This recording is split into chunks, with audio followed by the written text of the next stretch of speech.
I've always been fascinated by the forgotten corners of the world, those abandoned places where stories seem to hang in the air untold. That's how I found myself drawn to Elmswood, a deserted town I stumbled upon online. Its mystery was irresistible, a town abandoned for reasons unknown, a blank page in history waiting for someone to read its story. The journey to Elmswood was like traveling back in time. Roads overgrown with wild foliage led me deeper into a world forgotten by the relentless march of time. When I first laid eyes on the town, it was like stepping into a photograph from a century ago. The silence of the abandoned buildings was profound, yet in that silence, there was a story waiting to be told. I began to explore, my camera in hand capturing the images of the town's decaying beauty. The old post office, its doors hanging ajar, whispered tales of letters once delivered to long-gone residents. The schoolhouse with its peeling paint and shattered windows echoed with the laughter of children who had long since grown old or left this world. But as I wandered the empty streets, a strange feeling crept over me. It was as if the town wasn't as abandoned as it seemed. I heard it first as a faint echo, footsteps following me. I turned, expecting to see someone, but the streets was empty. The rational part of me thought it was just echoes, my own footsteps bouncing off the old buildings, but the feeling of being watched, followed, grew stronger. The footsteps seemed to keep pace with me. Every time I stopped, they stopped. My heart began to race. This wasn't just an echo, it felt as if someone or something was there with me in that forgotten town. That's when I decided to leave. The charm and intrigue of Elmswood had turned into something else, something ominous. I hurried back to my car, the sound of those unseen footsteps trailing me. As I drove away, my hands trembling slightly on the steering wheel, I glanced in the rearview mirror. What I saw froze me to my core. Standing in the middle of the road, looking right at me, was a figure. It was indistinct, almost like a shadow, but it was unmistakably there, and it was watching me. I pressed the accelerator, leaving Elmswood and its phantom inhabitant behind. But even as the town faded into the distance, I couldn't shake the image of that figure. It was as if Elmswood itself had a guardian, a keeper of secrets, and it had to let me know that some places are meant to be left alone. That experience changed me. My fascination with abandoned places still remains, but it's now tinged with a respect for the unknown, for those mysteries that are perhaps best left unsolved. Elmswood remains in my memory, a haunting reminder that in the shadows of forgotten places, there are some stories and entities that exist beyond our understanding. The night was unusually stormy, the kind where the rain blurs everything beyond the windshield into a watery canvas.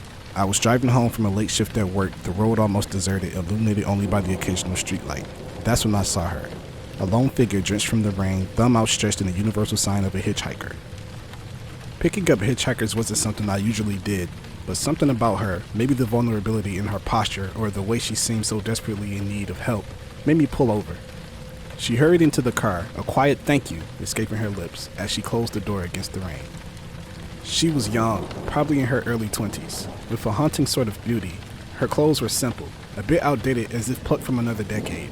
She didn't say much, just asked to be dropped off at a location up the road. It wasn't far out of my way, so I agreed. As I drove, I tried to make small talk, but she was reserved, answering my questions with one-word responses. Her gaze was fixed on the window, watching the rain streak down the glass, lost in thought. I wondered about her story. What series of events had led her to be out here on such a night? Finally, we reached the spot she had asked for. It was an old, overgrown road leading into the woods. Not the sort of place anyone would want to go on a night like this. I turned to her to tell her we had arrived, but the backseat was empty. I blinked in disbelief, my heart racing. There was no way she could have gotten out the car without me noticing. Confused and a bit unnerved, I got out the car, searching the area with my phone's flashlight. But there was no sign of her, no footprints in the muddy ground, nothing. It was as if she had vanished into thin air. Shaken, I drove to the nearest diner and told my story. The waitress listened, her face turning pale as I described the hitchhiker. She then told me a local legend about a young woman who had died in a car accident on that very stretch of road many years ago. Since then, people have reported picking up a hitchhiker matching her description, only for her to disappear reaching her destination. I left the diner with a chill running down my spine. The encounter haunted me for days. I couldn't shake the feeling that I had come face to face with a ghost, a restless spirit reliving her last moments over and over again. That night changed my perspective on life and death. I had always been a skeptic, but now I wasn't so sure. There are mysteries in this world that are beyond our understanding, and that rainy night I believe I encountered one of them. The vanishing hitchhiker of the stormy night remains an enigma, a ghostly traveler on a never-ending journey. Our road trip started as an adventure. A break from the monotony of daily life, we were a group of 5 friends, eager to explore and create memories. Our plan was simple: drive to the countryside, camp under the stars, and enjoy the freedom of the open road. It was on the 3rd day that things took a sinister turn. We had been following a map, but somewhere along the line we made a wrong turn. The road became narrow, the trees thicker, creating a tunnel-like effect. It was as if we were driving into the mouth of the woods themselves. As the sun began to set, an uneasy feeling crept over us. The GPS lost signal and the road seemed to twist and turn endlessly. That's when we heard it for the first time, a whisper. It was so faint we thought we'd imagined it. But then it came again, a hushed, unintelligible murmur that seemed to come from the woods surrounding us. We tried to laugh it off, attributing it to the wind or our overactive imaginations, but the whispers grew louder, more insistent, as if they were calling to us. We pressed on the car's headlights, our only source of light in the encroaching darkness. Suddenly, a shadow darted across the road, causing us to slam on the brakes. We caught only a glimpse. It was human-like, but grotesquely misshapen. Vanishing into the trees as quickly as it appeared, panic set in. We were no longer alone, and whatever was out there seemed to be toying with us. The car became our sanctuary as we tried to find our way back to the main road.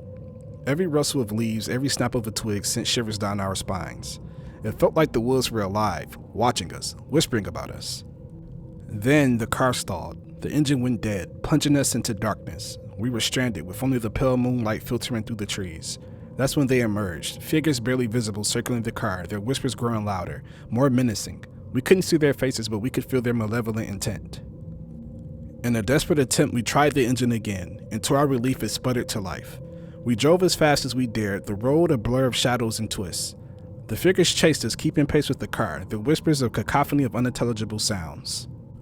Finally, we burst onto the main road, the figures vanishing as suddenly as they had appeared. We drove through the night, too terrified to stop until we reached the safety of a well-lit town. The experience haunted us long after. We couldn't explain what happened or who or what those figures were.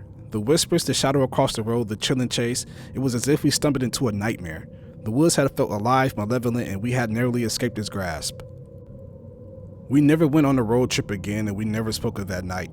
But sometimes in the dead of night, I swear I can still hear the faintest whisper, a chilling reminder of our encounter with the unknown. I still remember the day we set out on our road trip. It was me, Sarah, Luke, and Emma, 4 best friends in an old trusty car, ready for the adventure of a lifetime. We laughed and shared stories, our spirits high with the excitement of the open road and the freedom it promised. As days passed, we drove through bustling cities, quaint towns, and vast landscapes that stretched endlessly under the open sky. Each mile brought a new discovery, a new memory. But one night, our adventure took a turn I never could have anticipated. We were in the middle of nowhere. Our field gauge dangerously low, the only sign of civilization was a small, run-down gas station on our GPS. The area was secluded, surrounded by dense woods that loomed ominously in the fading light. As we pulled into the station, a sense of unease crept over me. It was deserted, or so it seemed. The dim lights flickered, casting eerie shadows. We were about to turn around and try our luck elsewhere when a group of men emerged from the darkness. They were rough, with cold, calculating eyes. They demanded everything we had: money, phones, valuables. The situation was dire. We were trapped. But in that moment of fear and uncertainty, something inside me clicked. I wasn't going to let this be the end of our story.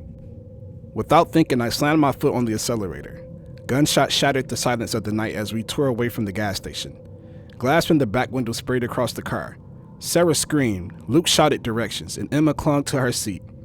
My heart pounding in my chest, my hands gripping the wheel with a mixture of fear and determination. The chase was like something out of a movie. Our pursuers were relentless, their car a looming presence in the rearview mirror. I pushed our old car to its limit, swerving through the dark, deserted roads, desperately trying to put distance between us and them. In the desperate bid for escape, I took a sharp turn into a forest path hidden by a thick foliage. We held our breaths, praying that they would miss the turn. The seconds stretched into eternity as we heard their car speed past. Relief washed over us, but it was mixed with a profound sense of vulnerability. We emerged from that experience changed. The rest of our journey was more subdued, each of us processing the night in our own way. We reported the incident when we reached the next town, but somehow the story of our escape felt surreal, like a distant nightmare. That road trip was supposed to be about freedom and adventure, but it taught us something more. It taught us about our own strength, the power of quick thinking, and the unbreakable bond of friendship in the face of danger. As I look back, I realized that night on the midnight highway didn't just challenge us, it revealed who we truly are.